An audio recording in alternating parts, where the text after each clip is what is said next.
La senda de la virtud es muy estrecha, y el camino del vicio ancho y espacioso. Miguel de Cervantes. Vicio y virtud. Este tema en particular aparenta ser muy sencillo, ya que todos creemos entender qué es vicio y virtud, pero en realidad es muy complicado ya que tocamos sentimientos y fibras tan sensibles de nuestro ser. Reconocer y aceptar que tenemos vicios es de valientes, así como también aceptar que tenemos virtudes. Pero empecemos con lo más sutil.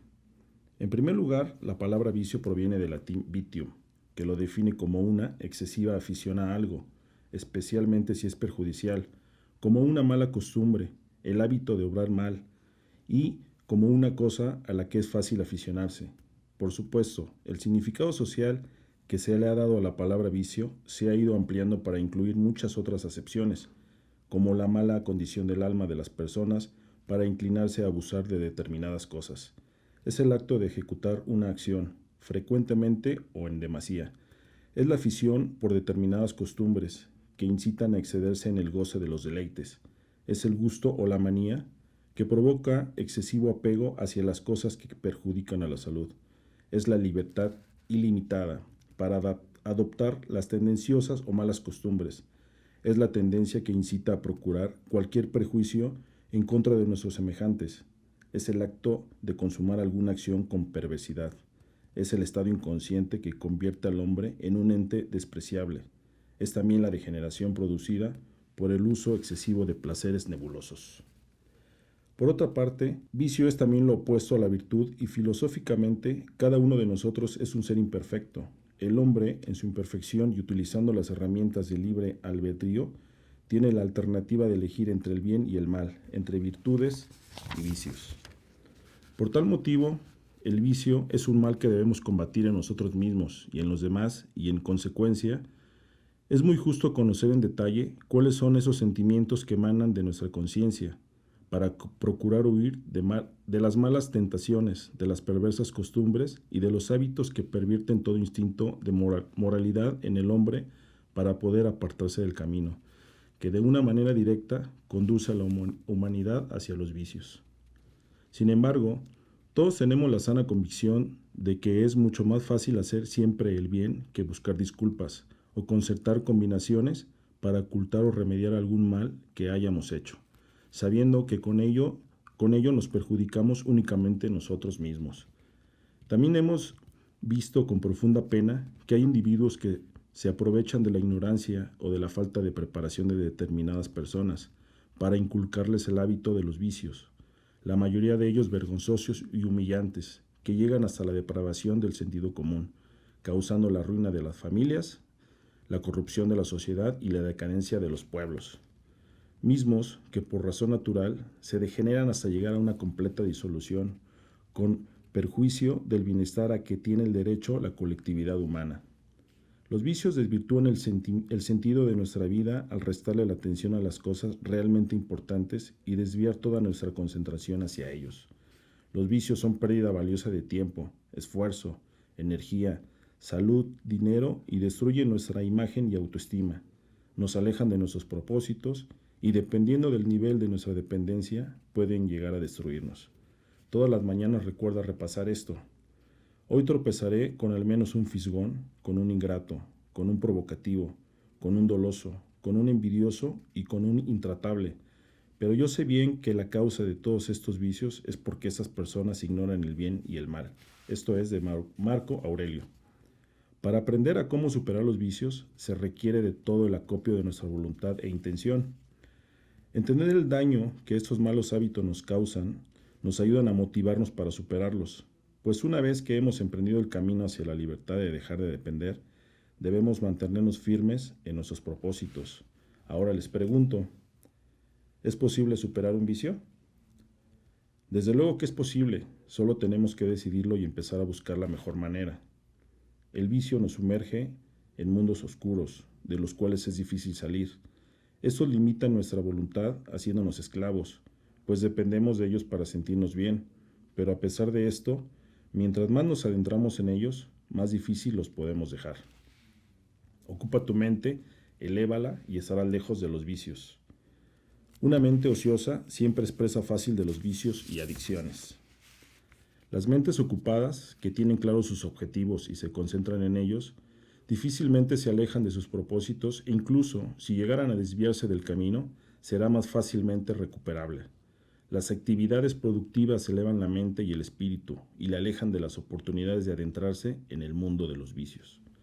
Los malos hábitos se vuelven para las personas sin nada que hacer, en una manera de ocupar su tiempo, en un refugio para el vacío que llegan a sentir ante la falta de un propósito, una dirección y meta clara que oriente sus esfuerzos en la vida. Cambiemos vicios por buenos hábitos, que satisfagan nuestros vacíos de vida. Es la mejor manera de cómo dejar los vicios y los malos hábitos, pues gradualmente y hasta sin darnos cuenta iremos sustituyendo un mal hábito por un buen hábito e iremos adquiriendo fuerza y confianza para avanzar en nuestros propósitos. Establecer inteligentemente y gradualmente maneras de estimular progresivamente el crecimiento personal nos llevará a vencer los viejos y desgastados patrones de conducta que ya no nos servirán y los que encontraremos carente de sentido y dejaremos ir más fácilmente y sin esfuerzo, porque ya no nos sirven. Marca firmemente tu intención y manténla en tu mente. Tener claro el propósito de nuestra vida nos orienta en el sentido de los pasos y acciones que debemos de dar en la vida para alcanzar este propósito. Si no tenemos claro hacia dónde encaminar nuestros pasos, perderemos mucho tiempo y esfuerzo y no sabremos hacia dónde nos dirigimos. Por eso, para terminar un vicio, debemos marcar la intención de hacerlo y poner todo nuestro empeño en lograrlo, es decir, hacer todo aquello que sea necesario para que así sea. Para ello debemos trazarnos un plan o propósito y cumplirlo, además de evaluarlo sinceramente para corregir y afinar aquellos aspectos que no nos estén ayudando en nuestros propósitos de cómo superar los vicios. Aceptemos el problema y decidamos a cambiar. En primer lugar, debemos reconocer que existe, que es real y las razones de por qué es necesario cambiar. Cuando desde un nivel consciente aceptamos que existen cosas en nuestra vida que no están bien y que las debemos cambiar, en ese momento ocurre un movimiento determinante a nivel de nuestras estructuras internas que se disponen para hacer lo necesario para generar el cambio. Muchas de las personas que no logran superar sus vicios es simplemente porque no reconocen que existe un problema, no aceptan que algo anda mal y que necesitan emprender un conjunto de acciones para poder dejar los vicios y adicciones. Por lo tanto, considero ser el primero en manifestar que he caído en vicios y excesos y bajas pasiones, de no poner un alto a los más deleites y tentaciones que día a día nos atraen. Y aunque he caído N cantidad de veces a lo largo de los años, estoy convencido que lo lograré. Resolveré mi problema ya que tengo fuerza, recibí buena educación y nunca manché la flor de mi juventud con vicios. Para Aristóteles, los vicios son los extremos de la virtud, que se halla en el punto medio. Virtud. La palabra virtud deriva del latín virtus, que significa fuerza, poder o potestad. Es por lo tanto una capacidad espiritual, una fuerza esencial divina, por excelencia, que crece y se aviva con la actividad y por lo tanto alienta al individuo y lo capacita para la lucha interior, contra las bajas pasiones y las tendencias, los malos hábitos y las inclinaciones negativas. Para realizar el bien y perfeccionar la naturaleza interior, el camino de la virtud es absoluto por cuanto conduce a una realidad espiritual que lleva el signo de la perfección. Una virtud es una disposición constante del alma para las acciones conforme a la ley moral. La virtud se opone al vicio y tiene una gran importancia para la vida ética. El concepto de virtud hace referencia a una cualidad positiva que permite producir ciertos efectos sobre la persona. Una virtud es una cualidad estable, ya sea natural o adquirida. Aristóteles consideraba que la virtud es el justo medio entre dos tendencias humanas opuestas, que pueden llamarse en general excesos y defecto cobardía y exceso temeridad. Por este justo medio no es un simple término, ya que con el ejemplo mencionado no es el valor una tibia mezcla de cobardía y temeridad, que solo sería una actitud mediocre, sino lo justo que es, a la vez un término medio y extremo, como si fuera el ángulo vértice de un triángulo ubicado entre dos ángulos de la base, pero superior a ambos. Y así, por este justo medio, no podrá tener ni excesos ni defectos. Las virtudes sirven de coadyuvantes y a través de su práctica continua y perseverante, y ello unido al estudio de la propia esencia, conduce a la perfección. También Aristóteles define la virtud como la excelencia, también interpretada esta siguiendo los principios de su física y metafísica, no como una pasión, sino como una acción. De esta forma, la virtud es la acción más apropiada a la naturaleza de cada ser, el acto más conforme con su esencia. Define la virtud moral como una disposición voluntaria adquirida, un hábito, dirigida por la razón y que consiste en el término medio entre dos vicios. Sócrates es conocido por su defensa del intelectualismo moral. Según esta posición, el saber es igual a virtud, o lo que es lo mismo, el obrar mal o injustamente es fruto de la ignorancia. Nadie obra mal a sabiendas. El mal es falta de saber, es ignorancia. También define que la virtud es aquello que nos ayuda a conseguir el bien mediante razonamientos y la filosofía. Platón plantea que el ser humano dispone de tres poderosas herramientas: el intelecto, la voluntad y la emoción. Para cada una de estas existe una virtud: la sabiduría, el valor y el autocontrol. La sabiduría permite identificar las acciones correctas, saber cuándo realizarlas y cómo realizarlas. El valor permite tomar esas acciones a pesar de las amenazas y defender los ideales propios. El autocontrol permite interactuar con las demás personas y ante las situaciones más adversas cuando se está realizando lo que se debe de hacer para lograr los fines propios. A estas tres virtudes se añade una cuarta, la justicia, que permite convivir en derecho responsablemente y con seguridad, ya que sin seguridad podrías salir de tu casa y ser asaltado, por falta de justicia. Los estoicos sostenían que la virtud consistía en actuar siempre de acuerdo con la naturaleza, que, para el caso del ser humano, concebido como ser racional, se identifica con actuar siempre de acuerdo con la razón, evitando en todo momento dejarse llevar por los afectos o pasiones, esto es, todo lo irracional que hay en nosotros, que no puede controlarse y por tanto debe evitarse. Los estoicos consideraban que la virtud, como facultad activa, era el bien supremo.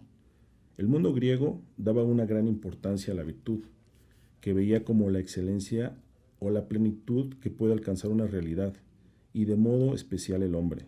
El término usado, que puede traducirse de diversas maneras, es arete. Con esta palabra, que va más allá de lo que hoy se conoce como virtud, se alude a la perfección y plenitud de las potencias constitutivas de una naturaleza. La Edad Media recoge diversas definiciones de virtud. Una está presente en Santo Tomás de Aquino, que ve la virtud como cierta perfección de una potencia o facultad. Existen virtudes intelectuales, vinculadas a la inteligencia, y virtudes morales, relacionadas con el bien. La virtud intelectual está formada por 1. La capacidad de aprendizaje, 2. El diálogo, 3. La reflexión en la búsqueda del conocimiento verdadero dentro de sus límites. Es posible distinguir entre la razón teórica, el conocimiento, y la razón práctica, la acción. La virtud moral, por su parte, es la acción o el comportamiento moral. Se trata del hábito que es considerado como bueno y conforme a la ética. Esto mismo hace que tal hombre no se contamine con los placeres, que sea invencible en toda labor, que se vea libre de toda clase de ofensa, que no se sacuda frente a la maldad ajena, que sea un loado atleta en el certamen más admirable, que nunca sea vencido ni arrastrado por ninguna pasión, que esté empapado en la justicia y en la virtud. Virtud, como sabiduría, es el concepto socrático, solo que ahora es de orden superior, refiere al conocimiento de las ideas del bien, justicia, valor, piedad, y de este modo Platón intenta superar el relativismo de la virtud, tal como lo entendían los sofistas, y realizar una unificación de todas las virtudes en la idea. Amat Victoria Curam. Es cuanto.